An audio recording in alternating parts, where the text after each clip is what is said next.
Welcome to the Microscopists, a bite-sized bio podcast, hosted by Peter O'Toole, sponsored by Zeiss Microscopy. Today on the Microscopists, I'm joined by Uri Manor from UCSD. And actually, this is really special. Not only does it talk about his unexpected journey into science, from resisting it entirely to becoming a passionate leader in the imaging community, and how he's opening doors for community college students through hands-on microscopy workshops. But there's so much more to this as Uri really opens up on a personal level. I hope you enjoy it. Hi, welcome to this episode of the Microscopists. I'm Peter O'Toole from the University of York, and from University of California, San Diego, we have Uri Manor. Uri, how are you today? I'm crazy. How are you? I'm good, thank you. And thank you so much. I'm happy to be here. Do you know what? I'm amazed that you've made it to the meeting, to the talk itself. So thank you very much for accepting the invitation to talk. I've not thought about this in a big way at all. I will maybe bring up the first thing, which is your hearing, because your voice will sound slightly different compared to a lot of our podcast guests. So do you want to explain why you sound a little different? Yeah, so I wear hearing aids. I was born with severe to profound hearing loss. And I can tell a whole story about that. But in response to your question about the way I sound, people have asked me before if I have an accent. If you've ever worked with someone who has hearing loss, or if you are a speech pathologist, they recognize immediately that I have hearing loss. But the average person doesn't notice the certain cues or clues, so to speak. So yeah, my voice is different. And then on top of that, I wear hearing aids that I really depend on to connect me to, for example, video conferencing audio. So you are hearing my voice through microphones connected to my hearing aids. So that sounds a little bit different than a typical high quality microphone. So I apologize to all the listeners if it makes it a little bit more difficult. Don't apologize. And that's the difference, because you just sound American. And you wouldn't know. Actually, I wouldn't know that you had a hearing impediment, except obviously I know you, and I know you do, but otherwise. Sure. Yeah. People ask me if I'm from New York a lot. I grew up in St. Louis, Missouri, which has, a bit of a Midwest. I actually don't even know if St. Louis has an accent for real. I joke that I just listened to too much Bob Dylan probably at some point in my life or not. Yeah. I don't think I have an accent though. Okay, it's definitely not an English accent. I can assure you. Definitely not. Definitely not. Nor an Australian accent. No, or South African. Yeah. Yeah, I actually have a really hard time with accents because, I joke with people that, one of my biggest regrets is that I don't know more languages. Most of the world, other than America, know at least a couple languages, or at least some. And I have to explain that I'm still learning English. That's let alone a second language. That would be way too much for me. And part of the reason it's so hard for me is because I only hear the vowels. I don't hear the consonants. And if you think about it, the biggest difference in accents is the vowels. So when I hear a word, I hear the vowels, and then I run through my dictionary and I say, what is the most likely word that they just said right there in that sentence in this context? For example, bear, where, there, tear, those all sound the same to me. And you say I ate a pear, I can guess you didn't eat a bear. And so I'm constantly running my computer trying to understand what the hell people are saying to me. And if you change the vowels from what I'm used to, now I have to completely convert everything, and I end up missing a lot or taking a few minutes sometimes to compute what you actually said. And weirdly, my speech perception is better now as a 46-year-old man with significant, in addition to congenital hearing loss, age-related hearing loss. my speech perception is better now than it was when I was a child before I ever had any age-related hearing loss. And some of that is because hearing aids are better, but also because my dictionary is better. So when I was a kid, I didn't have any dictionary. And it took me and a lot of times I just could not figure out what was said, even if I thought about it really hard for a long time. And I think that made me very socially awkward and prefer not to interact with people. And I think people also thought that I was the classic offensive deaf and dumb, because I often did not understand what the hell people were saying. And, even if I clearly heard that something was said, I didn't understand it. And distinguishing speech perception from intelligence is not something children are great at. Quite frankly, it wasn't even something I was good at, So now, how exhausting is it? If you're at a conference listening to a scientific talk, there's lots of new words coming up sometimes because they're talking about a different protein, which isn't a protein that you're familiar with. How do you ride with it? Oh my God, it's miserable. But at least PowerPoints, most talks are with PowerPoints, you have a visual and I can read it and then I know what they're saying. But there are times where I miss things. Biology is the worst of all of those things, at least in physics, which was my undergrad. And I managed to actually do well in physics in undergrad because even though I couldn't hear everything the professor said, I could write down the equations as they were writing them on the board. That's how old I am. People actually wrote on boards. I don't know if they still do it anymore or not. So physics was great for me because I could just follow along and I knew exactly what was being discussed. And then when I went to grad school for biology, not only did I not know any biology, I couldn't understand what the hell the professors were saying. So many weird terms and strange jargon, and I didn't understand what any of it was, and actually almost failed out of grad school because I was doing so terrible in the class. And as far as conferences go, it's in many ways my worst nightmare and my favorite thing in the world, because there are few things I love more than science. And I get so jazzed and excited to see and learn science and talk to other scientists who also love science. Oh, it's the best. But then at the same time, it's happening in this really loud, noisy environment where people are talking all around you and I can't hear what they're saying. I'm exhausted. And so I have this love-hate, and usually I end up opting to sort of isolate myself for a while because it's too exhausting. So I missed out a lot, I think, on interactions and conversations and information transfer that most people get to enjoy a lot easier. So does that mean the evening events, sort of the networking events, the dinners, do you quite often opt out of those because that is everyone talking at once? Yeah, those are pretty bad. I think the worst are like poster sessions and the in-between talks when everyone's standing in a small space and there's just people all over you. At dinner, at least it's a table and tables are separated from each other and I can focus a little bit better and read people's lips a little bit easier at dinner events. But yeah, the bar events, for example, I'll go for a few minutes and then I'm out. I'm gone because it's like insanely loud. I sound like an old crotchety man. Like, why do we need music? Are we trying to talk or are we listening to music? So have you thought, I don't know, have you thought about just thinking, actually, the 3 or 4 people I'd quite like to meet or talk to, maybe you've seen a poster from students and something else, and just inviting 3 or 4 for a quieter dinner? I sometimes will do that. It's hard to compete. We're talking about big conferences now, right? Like ASCD or Microscopy.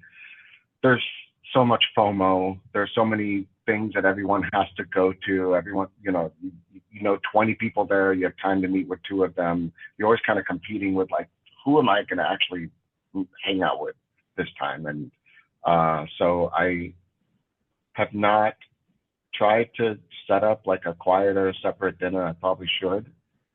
I'm, I guess I'm a little shy too. Like it's not Yeah. that easy, but um, yeah, I honestly, by the end of the day, after dealing with all that noise, I'm tired. You're exhausted, I'm eh? ready to go back to my room. And I'm also introverted, right? So it's like a lot.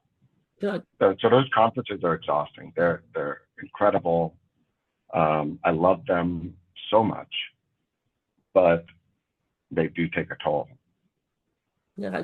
The reason for mentioning it at M&M this year, so I gave a talk over there, and then actually one of the chairs got a small group together of the speakers and some of their students just to have dinner in the evening over a beer and some just snacks across the table.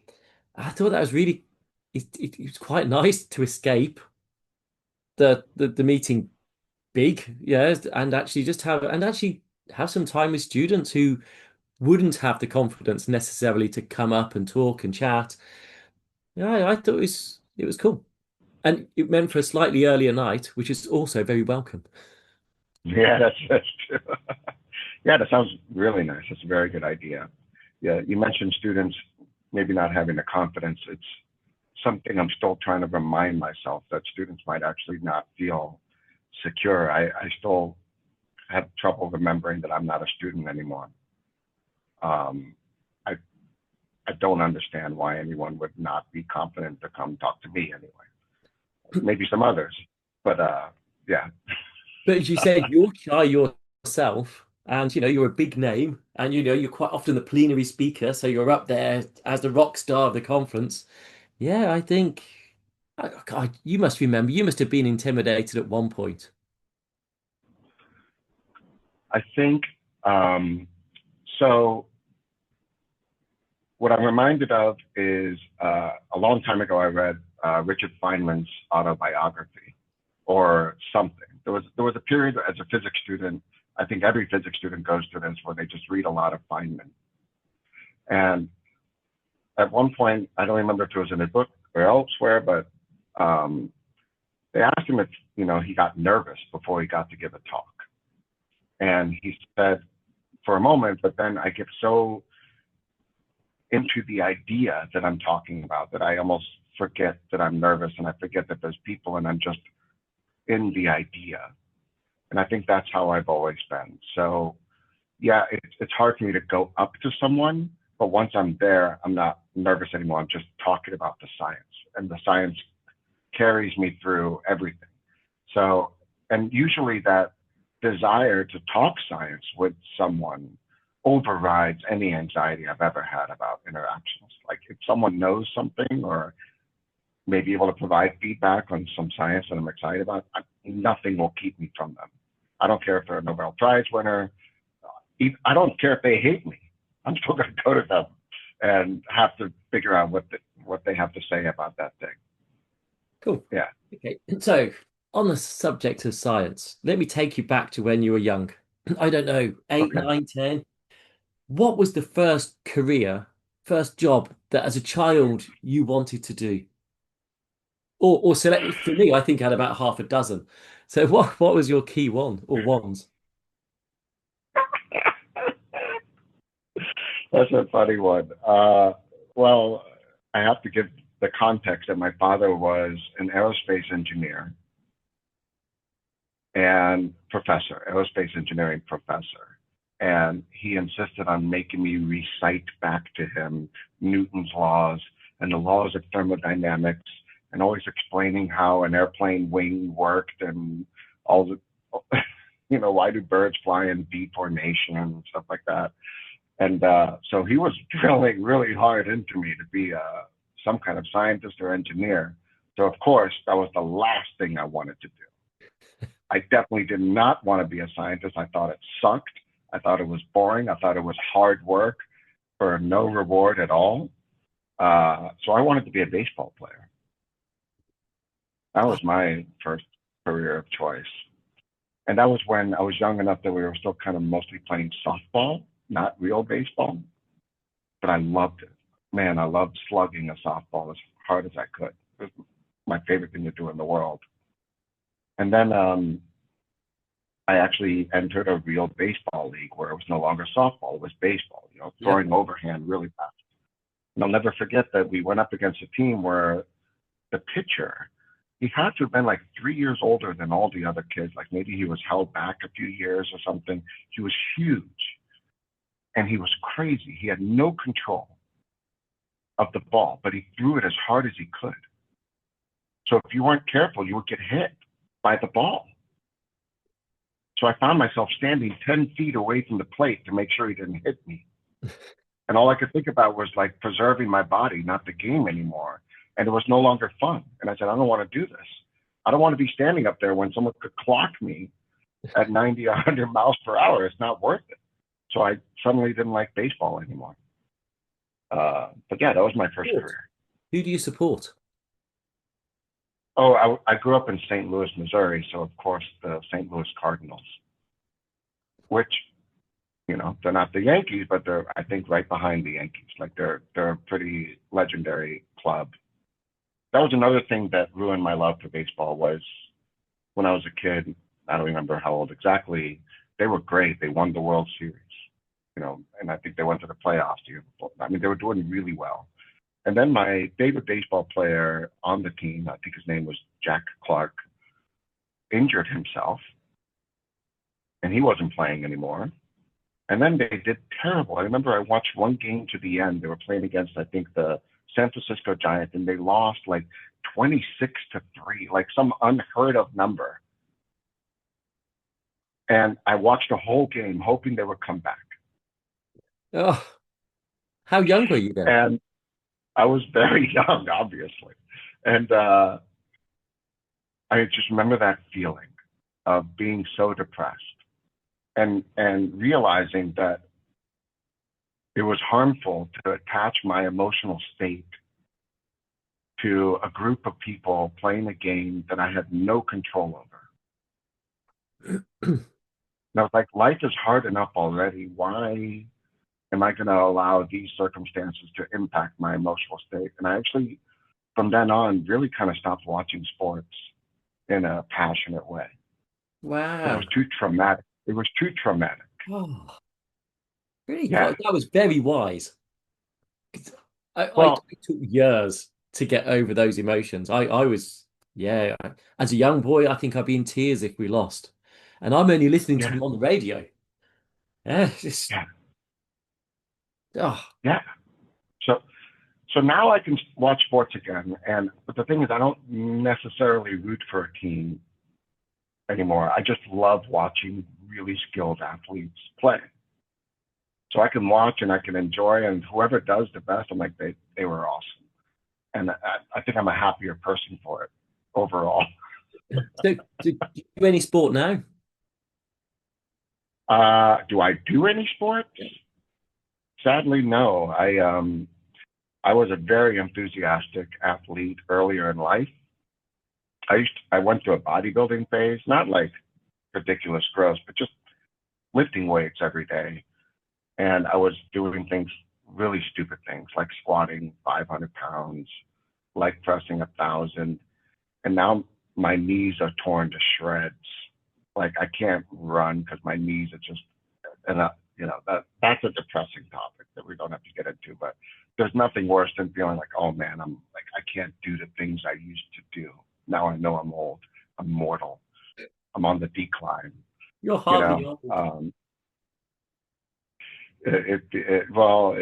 My knees feel old. My knees feel real old, and it was actually unnecessarily bad. Like I started getting back into basketball when I moved to San Diego, and I would go after dinner to play at this gym down the street from my house, and it was all 19-year-olds. I'm playing with a bunch of 19-year-old kids, and I'm loving it. I loved it so much. But I wouldn't ice my knees after I got home. I wouldn't take care of myself. And then one day I just like made a really bad move and landed on my leg or something somehow and had to have knee surgery. And now I have arthritis, and it's like I'm an old man. And so I can't run really. I can't do basketball for sure. I ride bike. Yep. San Diego's a great place to ride, and I do that whenever I get the chance. Um, but no, I don't really play competitive sports anymore. I have to last for the long haul, right? I've got one body. So, your first career that never took off was baseball. Uh, Nope. did you then switch to science, or was there something between that and going in for science? No, then I got into guitar, which is again, it's a little silly. As someone with hearing loss who could not learn by ear, that's a hard road. But I was really good at reading notes, and I was, there's an athleticism to especially like rock guitar. And I was really good. I just practiced a lot, and I was arguably one of the best players at our high school. And I loved it so much. And the thing about electric guitar, especially, is you can turn up the volume, right? So I could certainly hear whatever I needed to hear. And I was really good, and I loved it, man. I loved it so much, and I still love music so much. But that obviously wasn't in the cards for me. And at some point, I got into working out more, and I think that was the first time I really started to become more. That's when, in retrospect, I think music was when my scientific mathematical brain was first really activated, because I was starting to understand how notes and chords and progressions work together as I was reading notation and learning how to assemble all these different parts. And I was thinking about it analytically. And then when I got into exercise, I was starting to read everything about muscle and nutrition. And actually, for a brief period of time in college, my major was nutrition. And I think that's me starting to dip a little bit into science again. But I still wasn't thinking of myself as a scientist or someone who wanted to be a scientist. No way. And I actually dropped out of college because I wasn't really that interested in studying nutrition in a classroom either. I thought maybe I'll be a personal trainer. And I worked in the restaurant business for maybe 6 years. Okay. Which again is hell for someone with hearing loss. Working in a loud restaurant, taking orders, making sure you don't mess them up. You don't choose the easy route, do you? No, well, in some ways I do, because I just choose the routes that are known to me and happen to be in my path. So I had friends who worked in a restaurant, and they would show me wads of $200 in cash after a night, which at the time was a lot of money. So I was like, okay, that makes sense. And it really does make sense as a student or a young person, because you can make a lot of money in the evening. You still have whatever your main thing is during the day. It's a lot of fun socially. Some of the more fun social times of my life were working in the restaurant business, and you make a lot of money. So when I went back to school, I was able to keep taking classes during the day and then work in the restaurant at night and pay rent, which is more than a lot of people can say. So I've always, through my training, had some other job. So in undergrad, it was working in a restaurant, and then in grad school, it was running a photography business. So I was always working weekends, making extra cash. So you ended up doing physics. And this, you've gone from nutrition, and then you got a physics degree as your undergraduate, Yeah, which yeah. kind How of did comes that full happen? circle, doesn't it, to where your dad was? Yeah, it is very funny. In that, like, I ended up coming right back to what I was trying so hard to resist. Yeah, so at some point, I wanted to study philosophy and psychology. I think this is a very common thing for young adults. They want to figure themselves out. They want to figure the world out. So why not study psychology and philosophy? And I got frustrated real quick with how philosophy wouldn't. I could think and I could explore ideas, but I couldn't really test any of them and prove any of them. And so physics seems like the right field to really get into the nature of like, why is the world the way it is? Why do we exist? Why does all this seem to work the way it does? And so really physics is like the philosophy of nature, in my opinion. And that was really exciting to me. And after working in the restaurant business, talking about relatively inane topics, getting to go sit in a classroom and learn the fundamental laws of nature felt like a luxury. I felt like the richest person in the world that I got to sit there and have physics taught to me and calculus, these really abstract kind of lofty ideas and concepts. It really felt amazing. I was so grateful to be in the classroom, which is a huge contrast from when I was 19 and dropping out of college. I wonder if you'd have enjoyed it as much and embraced it and love it even as you do, as much if you'd have followed your dad's teaching and to get you there and you followed that blindly through, whereas you seem to have actually discovered it for yourself. So actually, perversely, your dad is probably the best inspiration if you reflect on it, because he's forced you to find it for yourself rather than being chosen for you. 100%. So, I want to, so he was a professor at St. Louis University, and I actually had, it's a private university, so you have a really huge benefit, which is free tuition. And when I went straight out of high school to college, as expected, because I had free tuition, I wasn't into it. It wasn't from the heart. It was just like what I was supposed to do.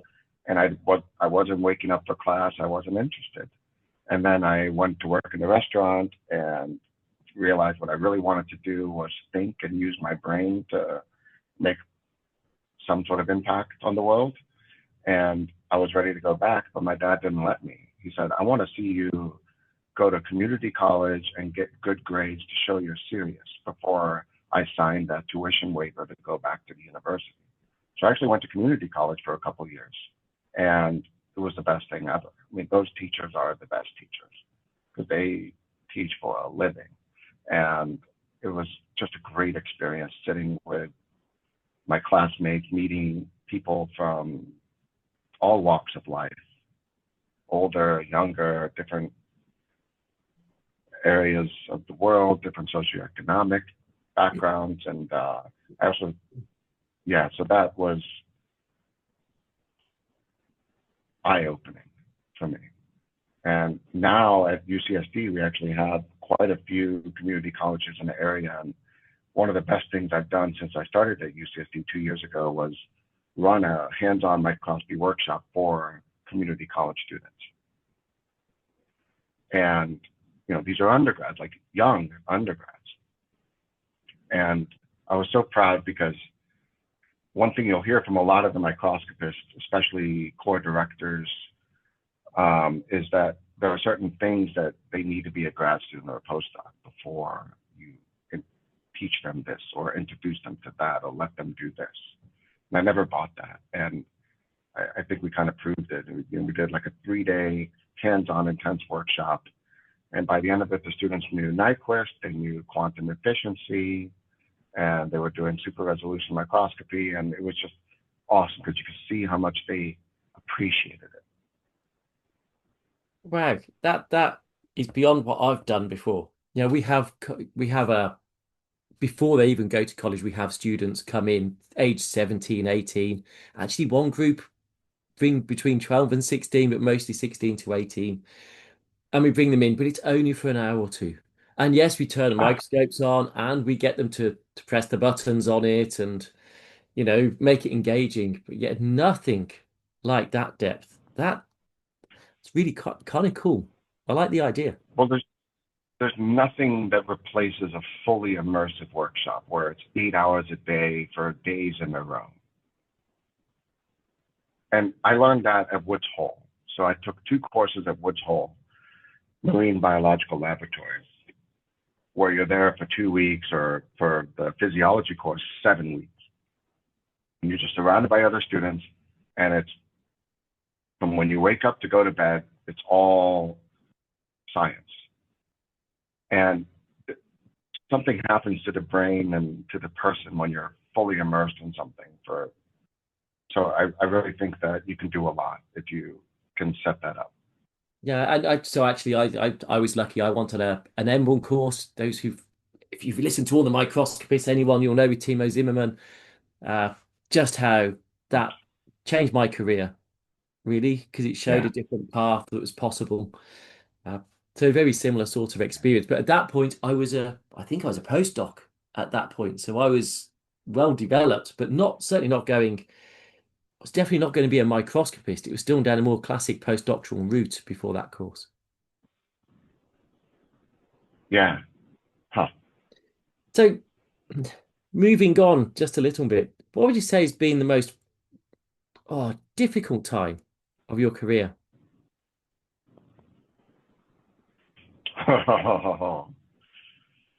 uh, there are 2 times that come to mind. And I know everyone knows about the more recent time, which I'll get to. But before that, when I was a PhD student, I was going through a divorce, Hmm. and I had just moved from St. Louis to Maryland, um, with my wife and small child. And I mean, this is really personal and hard, but she was, anyway, it wasn't going well. And we decided that she would move back to St. Louis to live with her family while I started my PhD program. And that was really hard, being away from my kids, going through all of that. And then shortly thereafter, my father died. And it was just, and I was failing my classes because of the hearing thing that I mentioned earlier, Yeah. where I couldn't even understand what the professors were saying. And, I was very close to just taking leave, because that was an option, was to take some leave. And I'll never forget, I talked to, well, I have to sequence it correctly. So I was actually failing during the divorce separation. Mm-hmm. And then I begged the program to let me retake the classes with a note taker, Okay. which was a big step for me because I had never needed or actually specifically requested an accommodation before. And they agreed, and I started getting A's. As soon as I had the notes, I could get all of it. And I was finally doing better. And I I was talking to my dad about how I had just gotten an A on the midterm. Mm-hmm. And he was trying to tell me something. I was driving, because this was a hard part of my life too, was I lived in Baltimore and my lab was in Bethesda. It's an hour and a half drive each way. So I would TA in the morning, take my classes, and then I would drive to Bethesda, and I would drive home at like 11 p.m. at night. I was exhausted. And I was driving and talking to him on the phone, and he was trying to tell me something. And then the connection was bad, so I'll call you later. Not really thinking much of it. And then the next day, I found out that he had committed suicide. Oh. And it's a long story. I knew he would. So he was a very interesting person, and he had actually told us for as long as I can remember that he was going to commit suicide. So since I was 6 years old or something. And I found out later he had been married before and he had two kids that I don't know that well. He was telling them that he was going to commit suicide. And his rationale was that he didn't want to die of old age. He wanted to have his full capacity and control. He wanted to control his exit. And he had actually told us that he was going to do it as soon as his children were adults. As soon as his children were adults, he was out. He had done his job and he was done. And at first he was going to do it when his youngest child turned 18, my sister. And then his friend convinced him 18 is not an adult. You have to at least wait until they're 21. So he did it so he said, when I'm 63, and he did it on his 63rd birthday. And that was the last time I talked to him. So that was a low point for me. I was separated, father committed suicide, and I was like, I was seriously considering just like dropping out for a while, or could I keep doing this? Could I keep going? And the professor convinced me, you're doing well. You need to stick with it and keep going. And I knew that's cheesy as it sounds. That's what my father would have wanted. And so I did. I stuck with it and I did well. And I'm glad I did. I think that's, Yeah, I think in a weird way, yeah, something to be proud of. your professor was right though, wasn't he? He wanted to see his children. God, this is an emotional one, isn't it, Yuri? Cheers. This is, it's what your father wanted, to see that his children were okay and good. And you got the Yeah, A. You rang him on the A. yeah, That's a super proud moment. And oh, yeah, I can yeah. understand And why he, that's tough, really tough. I just, it took me a long time to stop feeling so sad about how he wasn't there to see me succeed, because so much of what I did was trying to make him proud. He was an extremely critical person. He was extremely smart, extremely tough, and extremely hard to impress. And that's all I wanted to do, was to impress him. So when I did my qualifying exam, which was a big deal at Johns Hopkins where I was, I really did well. One of the more seasoned professors, Dr. Richard Cohn, said that was the best one I've seen in 20 years, something like that. And I was so proud and also so sad that I couldn't tell him, and then when I did my thesis defense, he wasn't there. So it took me a while to stop, being sad and angry about it. But one thing I learned about, or this is open to criticism, but a lot of people would ask me when he was alive, like, he would talk about how he was going to do this, and people were like, "How do you feel about this as his son? Don't you object?" I'll say, of course. Like I don't want him to go, but also, when you love someone, you have to at some point set aside what you want, and you have to accept what they want for themselves sometimes. And sometimes that's part of love. So I think I definitely grew some muscle in me somewhere about acceptance and, being adaptable to what other people need or want sometimes. But anyway, that was one of the hardest. Yeah, that but was he one of the hardest. motivated And then, you.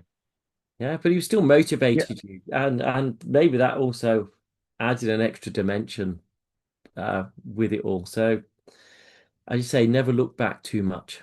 Always look forward. yeah. I definitely think that one thing we need to succeed in this world, especially in science, is resilience. And you have to be able to deal with disappointment and failure and rejection. One thing I have to explain delicately to my trainees a lot is that, science is like 90% failure and rejection. Most grants are not funded. Most papers get rejected on the first round. Most experiments don't work the first time, or even worse, a lot of times they work the first time and then they don't work the second, third, fourth, fifth, or sixth time. Biology, don't you love it? Yeah. So you're constantly dealing with disappointment and difficulty and challenge. And so you have to be able to withstand that if you're going to make it, and you have to be able to deal with it without it letting it get to you. And part of that is just resilience. The other part is, for me anyway, the joy of success. When you do get that experiment to work or make that new discovery or whatever, that it brings you so much joy. Almost like we're adrenaline junkies, if you look at the way we live our lives. Yeah. But so anyway, that was one of the most difficult. And the other one was, as I think everyone knows, when I lost that grant. So this was actually, many listeners may not know. I'm certainly aware. I follow you on social media, so I get to see what's going on. But you had funding that was funded that was then that was then taken away. Is that correct? Yeah. So the short version is that I had a grant that was under a so-called workforce diversity umbrella. And the Trump administration famously canceled all grants that had anything to do with diversity.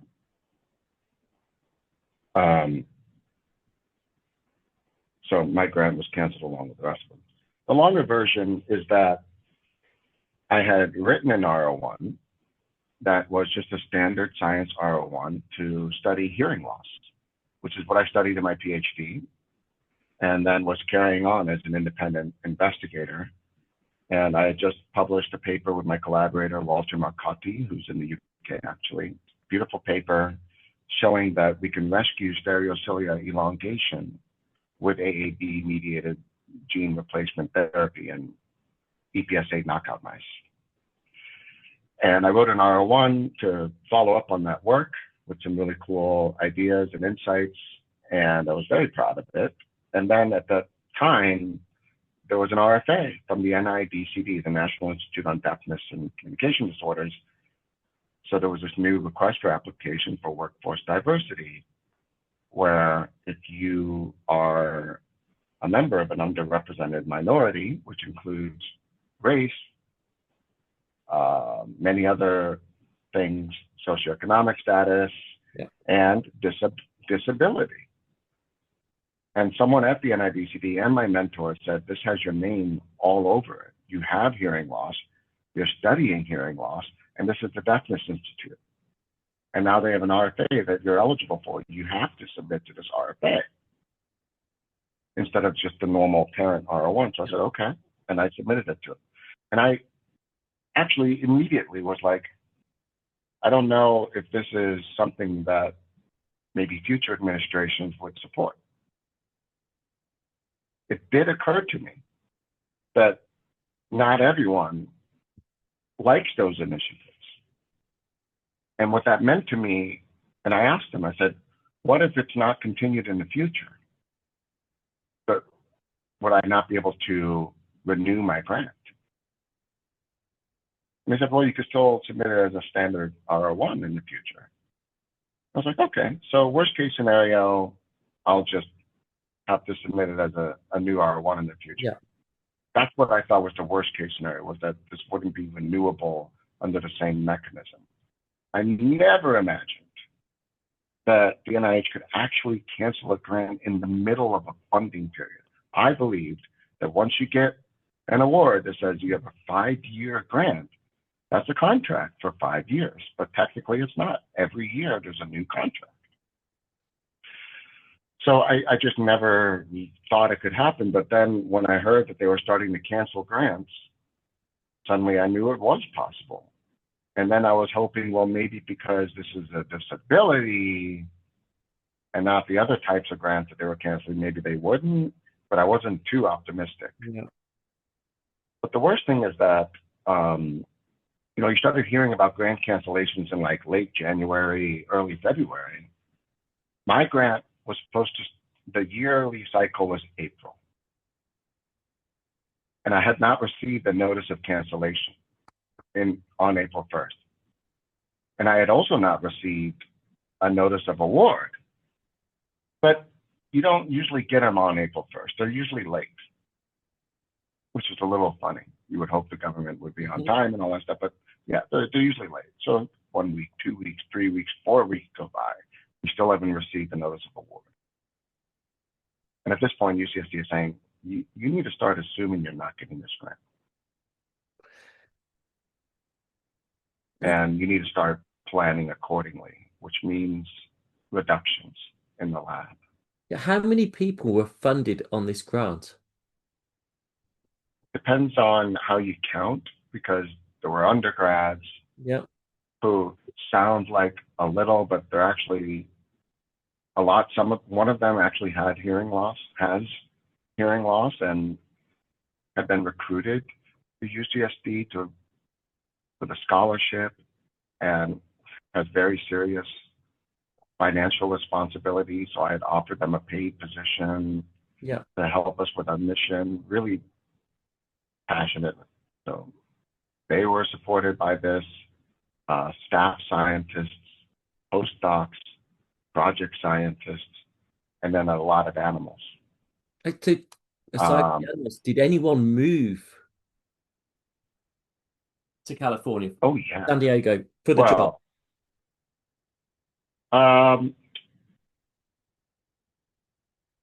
I don't know if they moved. I think maybe they would have come to, technically, I think some of these people would have, I think yes. The answer is yes, but some people maybe would have come to San Diego anyway, and I just happened to be the job that they took. And what needs to be emphasized for sure is that they had other options. Yeah, but it's the emphasis. They'd have taken out rents or mortgages and moved their family potentially, or their partners. And how long into the grant were you? Was it the first year? Second? 2 years. 2 years. We had two just years into completed a 5-year career where they've got all their commitments. One thing is your research, but actually the impact it has on those individuals just outlined. And those, I guess, as their boss, they'll understand the position you're in, but it's no comfort to them.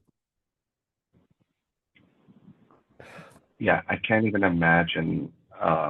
When I was a trainee, the labs I were in were so well funded. The idea of like running out of funding and having to leave the lab was inconceivable to me. Academia is a lot of things, and it's not a lot of things either. But one thing I kind of felt was that, if you have a contract, it's fulfilled. And so I had to explain that no, it may not be fulfilled now because of this situation. And yeah, your point, the irony is that I still have a job. I have my 9-month salary for teaching, which I'm so grateful for, and I will survive this. So the presumed target of these cuts is not the one who suffers most. It's the people in the lab who depended on me for funding and for security. And by the way, trainees live paycheck to paycheck. So being out of a job all of a sudden means maybe not paying rent, which is terrifying. Some of these people do have children. Mm-hmm. And then, of course, there's the science, that we have spent 2 years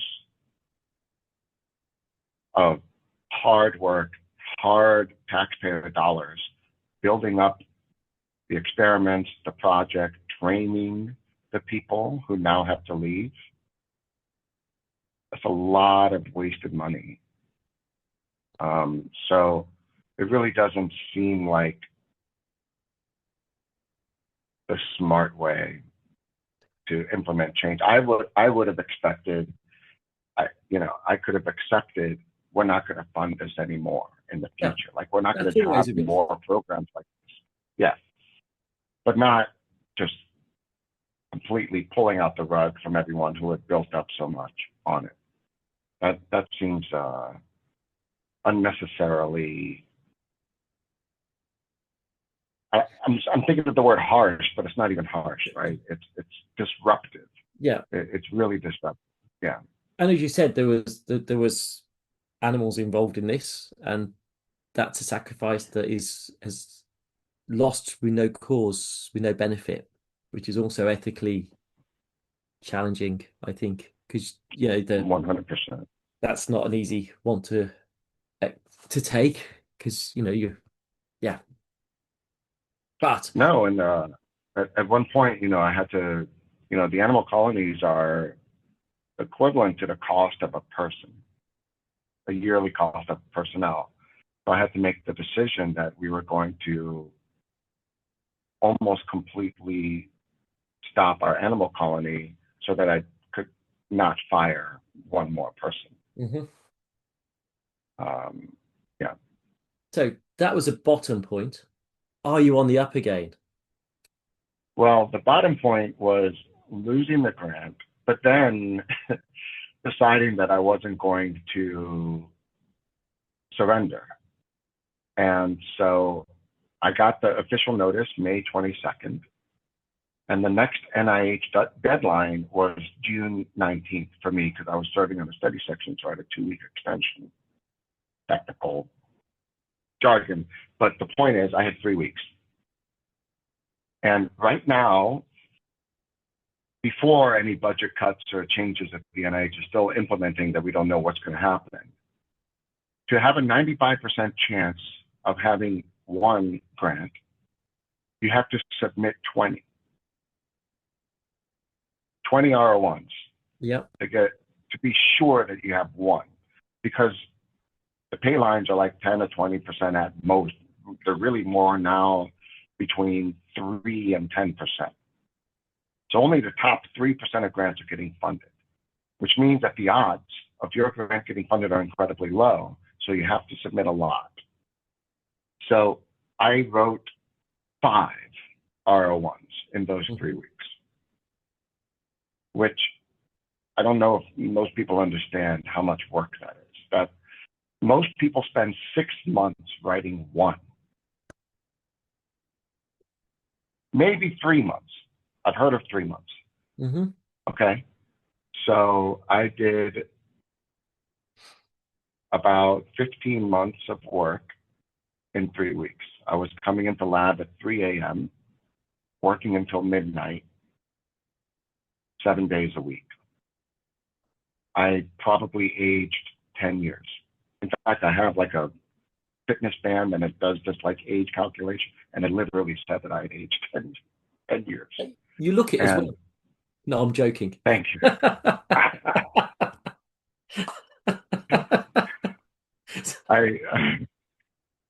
If you saw me a few months ago, you would not have made that joke. But yeah.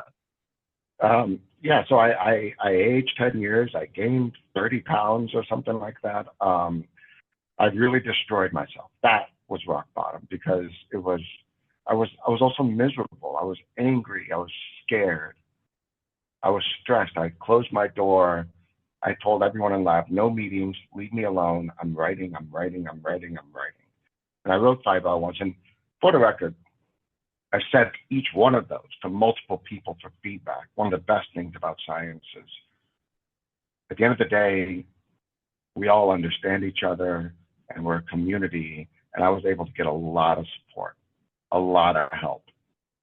So these grants are solid because I got a lot of good feedback from people. And these are the best grants I've ever written, which you wouldn't expect when you've written so many in a short period of time. And even my faculty mentor was like, when I heard you were writing 5 grants, I was like, oh no, this is going to be garbage. And then he looked at them and he was like, oh, okay, yeah, this is pretty good. So that was rock bottom for me simply because of the disaster of having to look at everyone in my lab and explaining that we're going to have to cut. People are already gone. More people are leaving as we are meeting right now. Mm-hmm. And the exhaustion of trying so hard to control what I could control. I can't control much, but I can submit grants and hope to get more funding ASAP. So that was miserable. There's 5 stages of grief. I think at this point I'm in the stage of radical acceptance,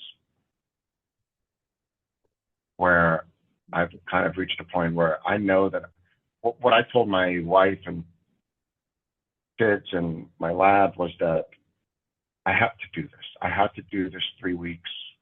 And since then, I've submitted more grants, for the record. It's not like it ended then. I'm still I'm working on one right before we met.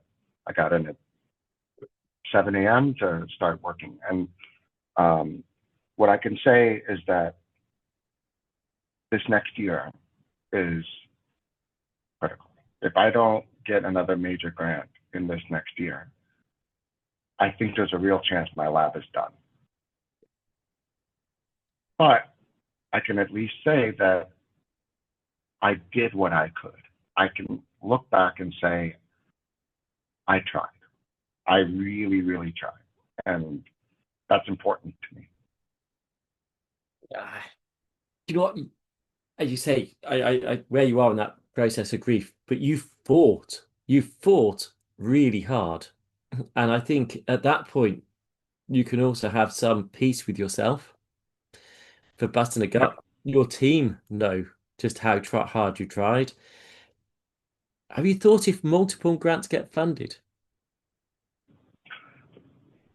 If you're asking if I have the capacity for fantasy, the answer is a resounding yes. It'll be I daydream all day long, every day, since I was at the Salk Institute, of overwhelming success. I mean, that is all I want. I would love to have an incredibly well-funded lab with an army of people doing all the things that I've ever dreamed of doing, because I have way more ideas than I've ever been able to implement as a scientist. This is I live and breathe this stuff.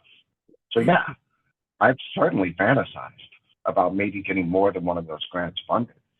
And I assure you, if that happens, they will be used, but I don't know if that's realistic. I think I think the odds are actually higher that none of them get funded. And that is a very real, statistically, it just is what it is. The funding rates are incredibly low, and more and more people are competing. Well, I know where I'm putting my money on this. And that's because I think sometimes those that are written quickly, in the moment of passion, they tend to succeed more. Because that passion, bizarrely, even though it's written very scientifically, tends to come through. And the excitement tends to sell because they can see the vision. And sometimes those that have matured over 3 or 6 months actually are a bit too smooth, a bit too relaxed, and doesn't capture that raw excitement. So let's just hope, fingers crossed. That's funny. That works. It's funny that you say that, because the grant that was canceled, it actually got 1 percentile, which means it was the top grant score. And it got a very good score. And actually that grant I wrote with help, but I was actually sick with COVID for the first time. And I was hallucinating.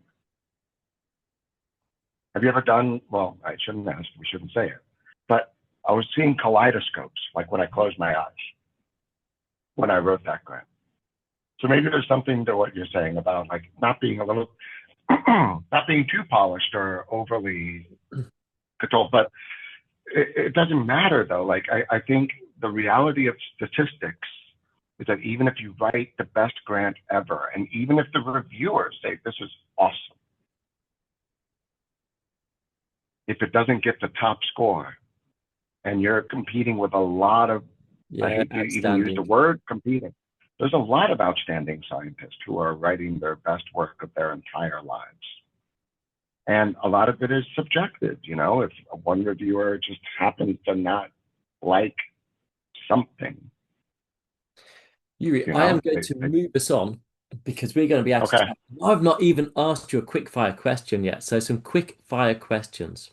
And I think I Okay. already have an instant feel for this. Are you an early bird or a night owl? I think at heart, I'm a night owl. I was a night owl all of my life. And then children quickly indicated to me that I am no longer allowed to be a night owl and you have to be an early bird.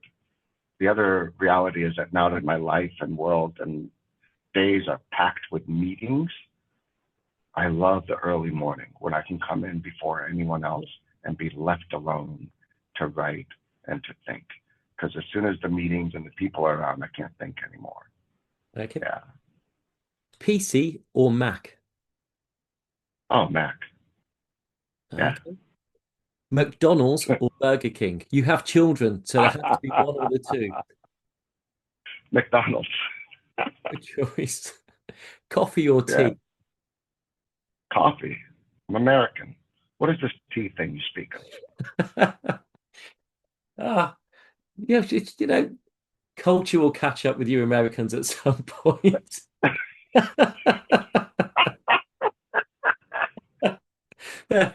I say drinking Never, never, never. We dump your culture in the river, right? Isn't that what we do to culture? chocolate or I'm gonna move on. Chocolate or cheese?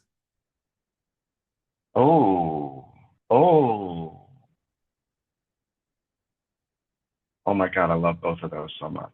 Oh, Wow. By the way, a band called Ween has an album called Chocolate and Cheese. Okay. Yeah, so I'm gonna go with chocolate and cheese. I'm sorry, Okay. I can't choose. Given a good get out. Chocolate cheesecake. Chocolate cheesecake. Have you Mm. had it? A Godiva chocolate cheesecake. So good. I'm not sure about the combo. Beer or wine? Wine. Red or white? Bread. Yeah, it's obvious. San Diego. It was I always. I worked in an Italian restaurant for 6 years. All about the wine. Yeah. Okay, Italian who lives in America. What's your favorite grape? For wine? Yeah. Or uh I love Amarone, which is not a single grape. Okay. I don't know if you've heard of Amarone wine. It's been a Yeah. long time, so I don't know if I can do it justice. I think it's 4 grapes.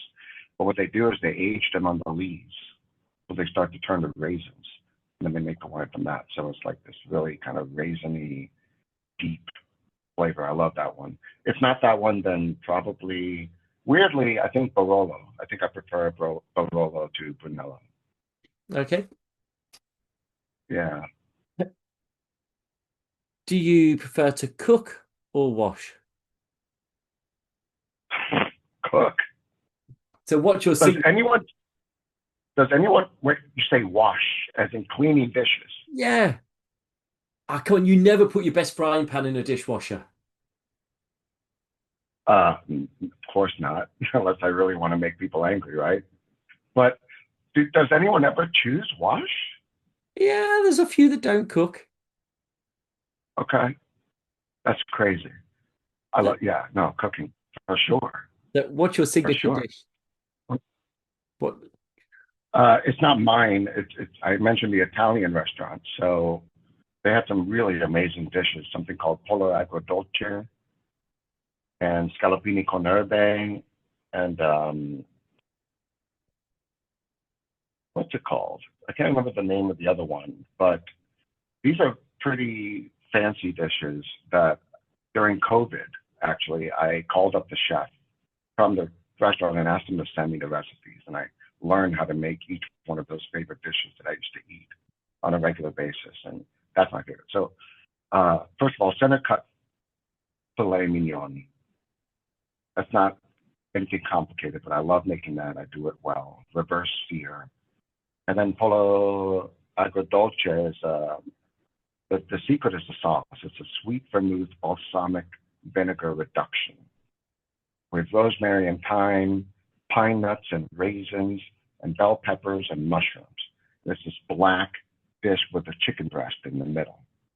And you marinate the chicken with mint and thyme, and it's just amazing. I love that dish so much. I have. And then Okay, I've got to get to San Diego, and you. Yeah, Coming to I'll yours. make it for you.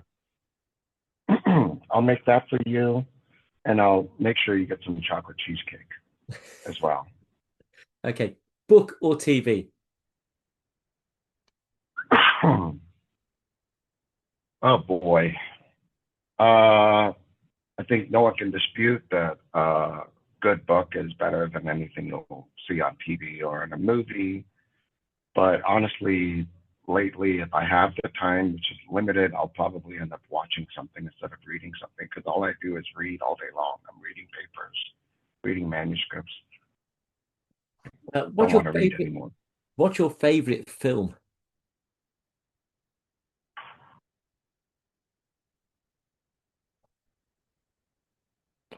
It's hard to choose. A Between? couple popped into mind. Blade Runner, the original, is one of my favorites. Princess Bride, and I love Inglorious Bastards. Okay, yeah. Favorite Yeah. Christmas film? Christmas film? Come on, you've got children. Well, Die Hard, of course, right? That's not a bad choice. Maybe not with the children, but Isn't that a joke? Like that Die Hard is a Christmas movie or something? hey, it's on my list of top 2 or 3. Okay. Yeah, it's got that. Christmas film with children is not a Christmas film at all, but my favorite movie to watch with children is Totoro. Okay. My Neighbor Totoro. Yes, Studio Ghibli film. Ghibli. Star Wars or Star Trek?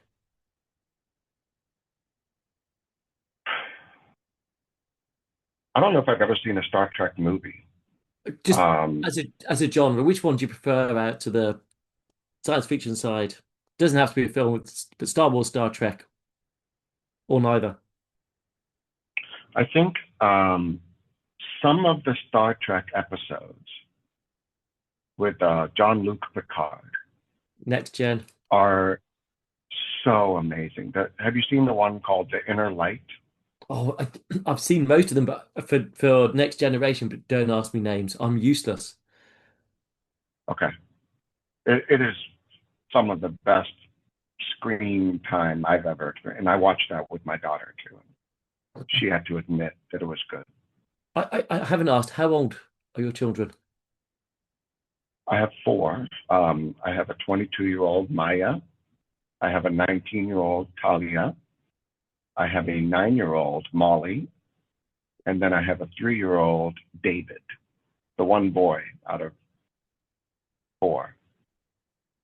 And who is showing signs of following in your footsteps? I take it you're not drumming into them science and just letting them find their own way, or are you drumming it in?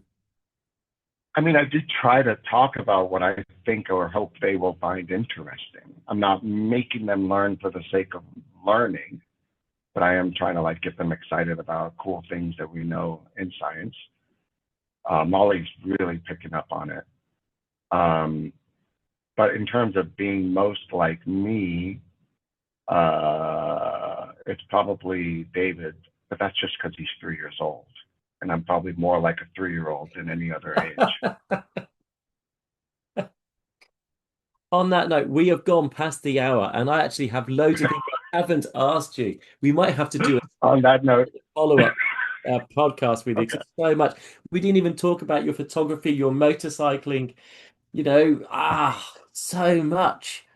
I talked about the difficult times. We didn't talk about the most fun times of your career. But I've got to ask, if you could relive any one year of your career, which year would you relive? Oh. Well, is the purpose of reliving it to do it different, or is it just to re-experience it again? Which year was the best, the most fun times that you think that was golden? If every year could be like this, it'd be paradise. I think either early on in my time at the Salk Institute, between 2018 to 2020, 2021, when we did the two Nature Methods papers, where one was the organelle targeted actin probes, and then the other one was the deep learning microscopy. I felt so, for the first time, like I was doing something that no one else could do and that was impactful, and as an independent scientist. That just felt so good as an independent scientist. And that time at the Salk was with my group and everyone, it was just, really growing into being an independent scientist felt amazing. So I loved that. And then the other time would be my first year at UCSD, like before the funding issues hit. Yeah. Getting set up with the sandbox here, bringing on new people into the lab, and doing all kinds of amazing stuff here. Oh, I also have to mention, I think it was around 2021 when we made the big discovery of my life, which was that psychedelics induce new synapses in the cochlea. So deep learning microscopy, organelle targeted probes, and this new discovery for hearing, all those things happening. And I was so excited. And then starting at UCSD, just getting new funding, the startup package, new grants were starting, bringing in my group and just growing the lab. Oh my God, that was amazing. Well, let's hope for a return to the those days, and let's hope you get your dream actually of multiple and going all out for it.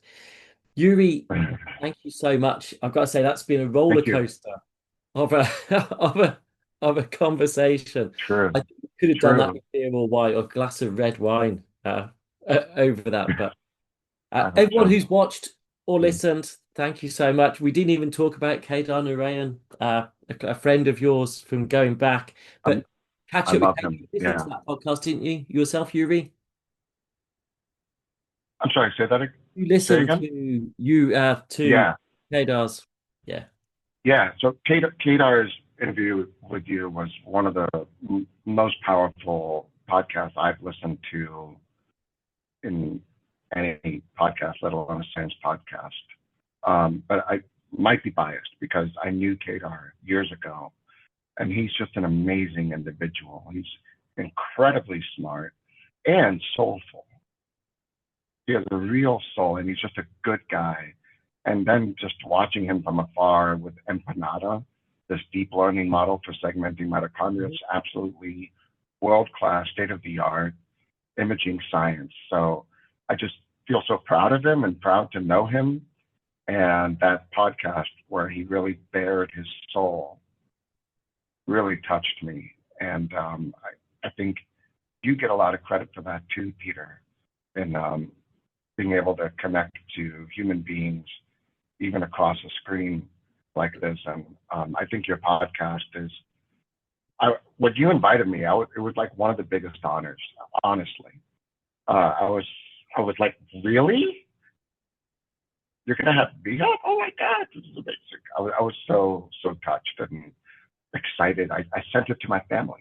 Like, I sent a screenshot of your email to my family. Look what I'm gonna do. This is amazing. And they're like, great. They don't understand anything, but like, how I get excited about certain things and not others. But this was really a huge honor for me. And so thank you for all you do and all you are.